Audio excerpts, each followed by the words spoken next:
Hello again students. तो कल हमने बात की थी टेम्परेचर की, थर्मोमीटर्स की। आज हम आगे शुरू करते हैं कि हीट जो है एक जगह पे दूसरी जगह पे आती कैसे। आपको पता है एक चीज़ गर्म है, उसके कारण दूसरी चीज़ कैसे गर्म हो जाती है, दूसरी जगह पे गर्मी क्यों लगती है, क्या रीज़न है, कैसे होता है ये सब कुछ। तो देखो, आपको पता है जिस दिन सन बहुत ज़्यादा शाइन कर रहा हो ब्राइटली, उस दिन हम बोलते हैं आज गर्मी होगी।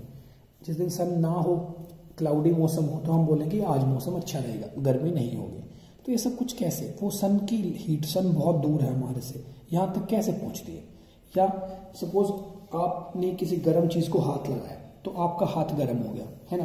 कई बार आप हाथ नहीं भी लगाते हो, जैसे सर्दियों में अगर किसी ने आग जला रखी है कहीं पे लकड़ियों वगैरह से, जैसे हमारे जो फेस्टिवल मनाते हैं मकर संक्रांति और लोहड़ी, उस पर ऐसे ही आग जला के चारों तरफ बैठते हैं तो भी हमें गर्मी मिलती है। हमने हाथ नहीं लगाया, फिर भी हाथ लगाए तो चलो गर्म होगा, ठीक है।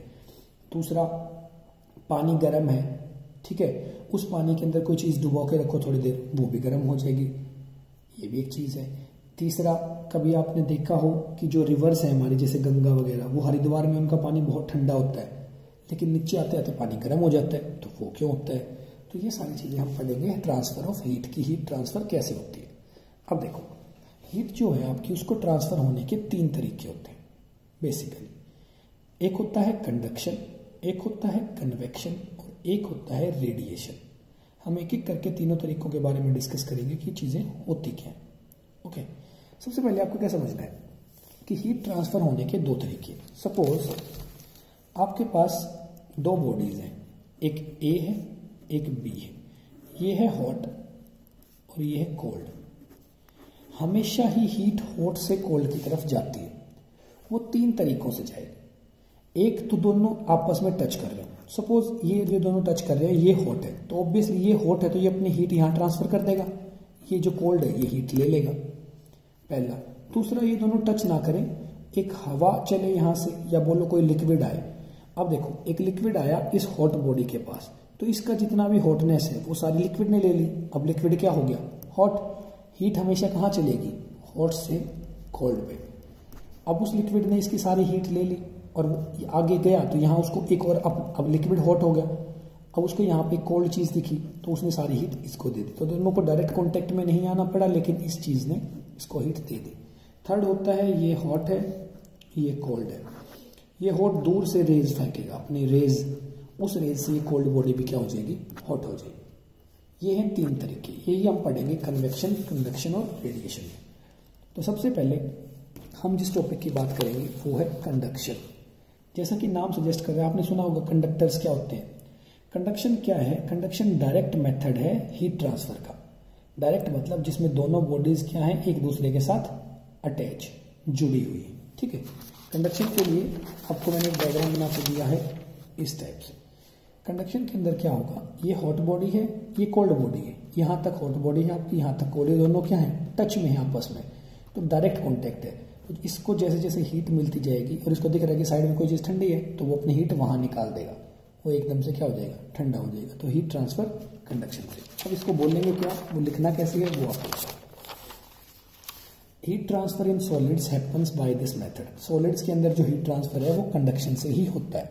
ओके, 2 सब्सटेंस, अब देखो 2 टर्म्स हैं बहुत इंपॉर्टेंट, ये आपको याद रखनी है। Those substances which allow heat to pass through them are called conductors. Electricity के भी कंडक्टर होते हैं ऐसे ही, और हीट के भी, मतलब जो सब्सटेंस अपने अंदर से हीट को जाने दे उसको बोल दिया हमने कंडक्टर, वो कंडक्टर है। या कई बार गुड कंडक्टर और बैड कंडक्टर भी बोल देते हैं। जो गुड कंडक्टर है वो पास होने देगा, बैड कंडक्टर नहीं होने देगा। और बैड कंडक्टर्स का साइंटिफिकली नेम क्या होगा, प्रॉपर नाम, इंसुलेटर्स। तो को बस यहाँ पे यही देखना है।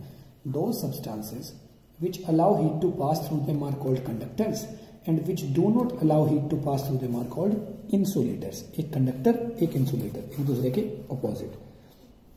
एग्जाम्पल, जैसे कोई लोहे की रोड है, उसको अगर हम एक साइड से हीट करेंगे तो आपको दूसरी तरफ से भी हीट फील होगी। तो क्यों हीट फील हुई, क्योंकि वो आपस में टच में है ना, सारा का सारा मटेरियल। एक तरफ से हीट करा, आपको गर्मी मिल गई।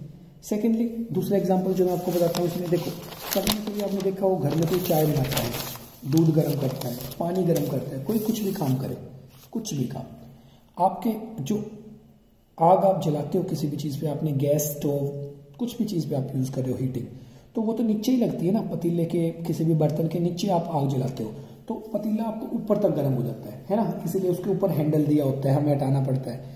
या आपका कोई बड़ा बर्तन है तो कपड़े वगैरह से उठाना पड़ता है, क्यों? क्योंकि सारे में हीट आ जाती है। अब देखो नीचे आग लगाने से ऊपर तक हीट कैसे आई? कंडक्शन से। कंडक्शन ने क्या किया कि जो एक हिस्सा, किसी मान लो ये चीज़ हॉट है और यहाँ पे एकदम से तो कूलनेस नहीं आएगी जब मैं गर्म करूँगा तो, लेकिन धीरे धीरे क्योंकि इसके साथ पार्टिकल्स हैं, टच में है, वो एक दूसरे पे हीट ट्रांसफर करते रहेंगे। तो जो हीट एक बॉडी और दो बॉडी, ये दो बॉडीज हैं, ये दोनों टच में है, अगर मैंने इसको हीट किया ये भी हीट हो गया, तो इसका मतलब क्या हुआ कि ये दोनों टच में थी, कंडक्शन थी सॉलिड्स में। तो जब टच में कोई चीज़ हो, डायरेक्ट कॉन्टेक्ट में हो, उस टाइम पे जो हीट ट्रांसफर होगी वो होगी कंडक्शन। समझ में आया? सेकेंड है कन्वेक्शन। कन्वेक्शन आपका कंडक्शन से थोड़ा सा अपोज है। इसमें एक हॉट बॉडी है, एक कोल्ड बॉडी है, इनका डायरेक्ट कॉन्टेक्ट नहीं है, इनके बीच में एक मीडियम होगा। वो मीडियम लिक्विड हो सकता है, वो मीडियम गैस हो सकता है, कुछ भी वो मीडियम होगा। वो मीडियम यहाँ से, अब देखो क्या होगा, ये हॉट बॉडी है, इसके कॉन्टेक्ट में एक मीडियम है, मीडियम मतलब जो भी इसके आसपास से जा रहा है। ऐसे लगा लो एक हॉट चीज़ रखी है, उसके ऊपर से पानी डाल दिया, ठीक है, और यहाँ पे गया। अब जब ये हॉट थी, पानी कोल्ड था, तो इसने हीट कहाँ दे दी? हॉट से कोल्ड। जो मैंने आपको बताया कि हीट हमेशा हॉट टू कोल्ड जाएगी, तो हीट कहाँ गई? इसमें से पानी में। अब पानी हो गया हॉट और यहाँ पे बॉडी कैसी है? कोल्ड। तो पानी से हीट कहाँ आ गई? इस बॉडी में। तो अल्टीमेटली बॉडी हीट यहाँ से शुरू हुई और हीट यहाँ पहुँच गई, लेकिन ये दोनों आपस में टच में नहीं है। एक थर्ड मीडियम जो लिक्विड हो या गैस हो, वो हीट को निकाल के ले गया, ठीक है। उस लिक्विड ने क्या किया? यहाँ से हीट उठाई, यहाँ डाल दी। इस प्रोसेस को क्या बोला? कन्वेक्शन। तो कन्वेक्शन क्या है? In this method a liquid slash gas carries heat from one place to another. जो लिक्विड हो या फिर गैस हो, एक प्लेस दूसरे प्लेस पे हीट को लेके जाएगी। और मोस्टली उसमें कंडक्शन जैसे सॉलिड्स के लिए था एग्जाम्पल, कन्वेक्शन किसके लिए? Convection is mostly for liquids and gases. Liquid और गैसेस में जो हीट ट्रांसफर होता है मोस्टली कन्वेक्शन से होता है। और इसके एग्जाम्पल्स क्या हैं? लैंड ब्रीज और सी ब्रीज। इनको भी हम डिस्कस करेंगे डिटेल में इसके बाद, इस टॉपिक के बाद अच्छे से पढ़ेंगे कि लैंड ब्रीज और सी ब्रीज होती क्या है। ओके। और इसके बाद सबसे इंपॉर्टेंट चीज़ कि लिक्विड हो, गैस हो या कोई भी वो मीडियम हो जो आपकी हीट ट्रांसफर कर रहा है, वो क्या करेगा? वो कभी भी दोनों बॉडीज के बीच में डायरेक्ट कॉन्टेक्ट नहीं कराएगा। समझ में आया? थर्ड है रेडिएशन।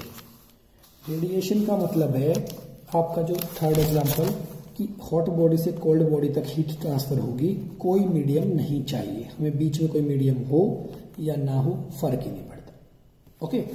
इसके बारे में क्या देखना है आपको?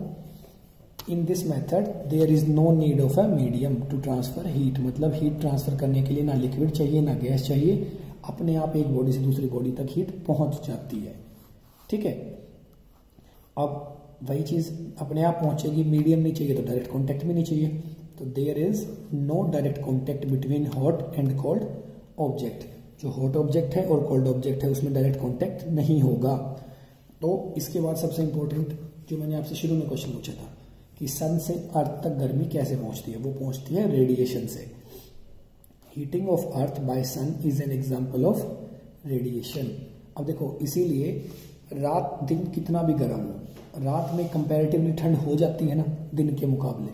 क्यों हो जाती है? क्योंकि दिन में सन हमारे ऊपर शाइन करता है, रात में सन हमारे ऊपर शाइन नहीं कर रहा। अगर सन शाइन नहीं कर रहा तो सन की हीट हमारे तक उतनी नहीं पहुंच रही जितने दिन में पहुंच रही थी। पहुंचती फिर भी है, लेकिन उतनी नहीं पहुंच रही जितने दिन में पहुंच रही थी, तो इसलिए ठंड हो जाती है। अब विंटर्स में हमें गर्मी मिलती है किस चीज़ से? Lighting fire. जो मैंने बताया कि गर्मियों में सिकते हैं आग के आगे बैठ के कि भाई हाँ सिकाई कर लो किसी भी चीज़ की, या खाना भी बनाते हैं कई बार, ठीक है, जो आपने देखा होगा तंदूर वगैरह है, इनमें खाना बनाते हैं। और भी तरीके हैं कई जिसमें हम ग्रिल करते हैं किसी चीज़ को, ग्रिलिंग भी यही मेथड होता है। ग्रिलिंग में भी हीट नीचे होती है, आपका खाने पीने का सामान ऊपर होता है, वहां तक डायरेक्ट कांटेक्ट नहीं होता, लेकिन फिर भी हीट पहुंच जाती है। तो ये क्या है, विंटर्स में हमें वो, लेकिन बस इतना है कि रेडिएशन में आपको ये ध्यान रखना है कि बीच में मीडियम हो या ना हो फर्क नहीं पड़ता, ठीक है। डायरेक्ट कांटेक्ट की हमें नीड नहीं होती, हीट अपने आप पहुंच जाएगी। ओके स्टूडेंट्स, तो ये थे आपके 3 टाइप की हीट ट्रांसफर, कंडक्शन, कन्वेक्शन और रेडिएशन।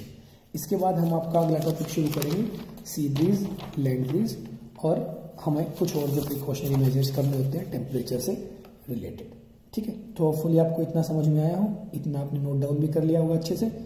तो इसके बाद हम कल नेक्स्ट वीडियो में कंटिन्यू करते हैं। Okay students, take care.